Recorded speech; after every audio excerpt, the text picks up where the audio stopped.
Good morning, friends. I know it's a little early and I may not have prepared for this whole deal, but I've got this word I want to share with people that watch this channel. So obviously, if you've been watching the feed, we're going to thrive in 2025. That's kind of been my focus. But, the last few days in my quiet time, in my prayer time, in my meditation time, I've got a second word, I've got a second theme for this year.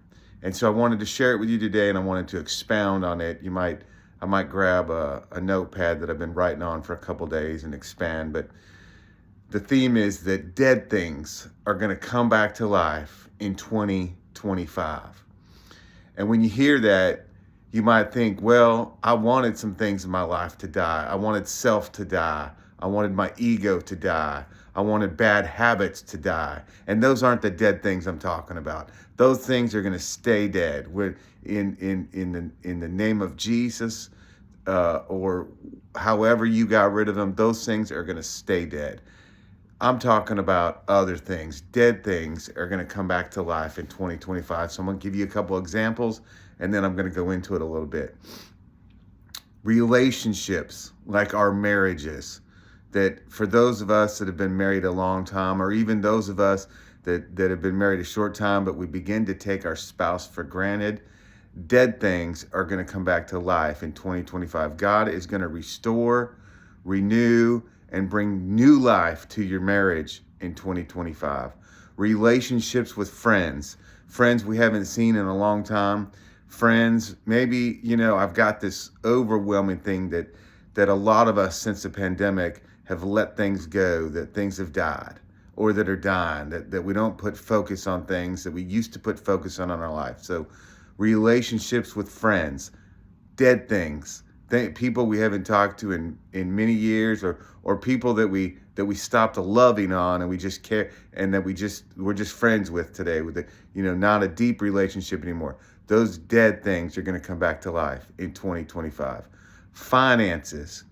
For those of you that are struggling financially, that used to do well, or for those of you that are struggling financially that have never known excess in your finances, dead things are going to come back to life in 2025. And I want to say this.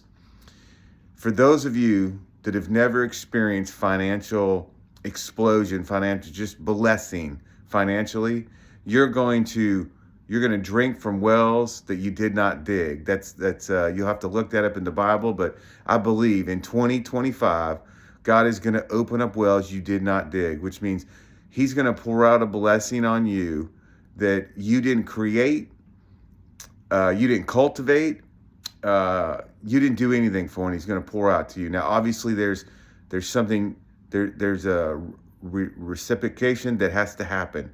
You've got to be committed to the tithe on that. You got to be committed to giving. But other things that are going to come back to life in 2025. Businesses that have been stagnant for the last few years, they're coming back to life in 2025. Let me just grab my notebook, throw my glasses on for you. Hang tight with me. Passions. Some of us have been passionate most of our lives. In the last few years, we've lost that passion. We've gone inner, we've been concerned about our own self, we've been concerned about our own anxieties, our own depressions, our own passions are coming back to life in 2025. Not for us necessarily, for others. I see revival in 2025. I see the city of Shreveport, the mayor, the sheriff, the city councilman, the school board. I see them making better decisions in 2025. Ministries, I think, are going to come back to life in 2025. The pandemic kind of slowed ministries down, and it's pretty tough for revival to spread around the country. Commitments that we made years ago that we've kind of, we've lost track of these commitments. They're going to come back to life in 2025. Friends, I want to speak that over you today. I want to speak that over you to where you start speaking it over yourself. Dead things are coming back to life in 2025. I want you to believe it with everything you have. When you pray, I want you to pray, Lord, everything that you put in my hands that I'm not using today, allow me to start using, remind me, take me back to the days that you put stuff in my hands to use for your glory, for the furtherance of your kingdom, and for everything. I want to start using. I want dead things to come back to life in 2025. Friends, I pray that blesses you.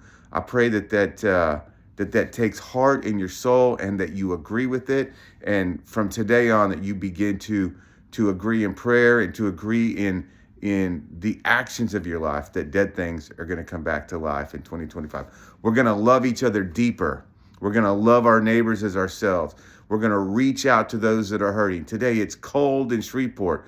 Some of us are going to go out and make warm spaces for those that don't have it. Dead things are going to come back to life in 2025. God is going to use us to expand our territories, to bring revival to the land in 2025. I love you. See you soon.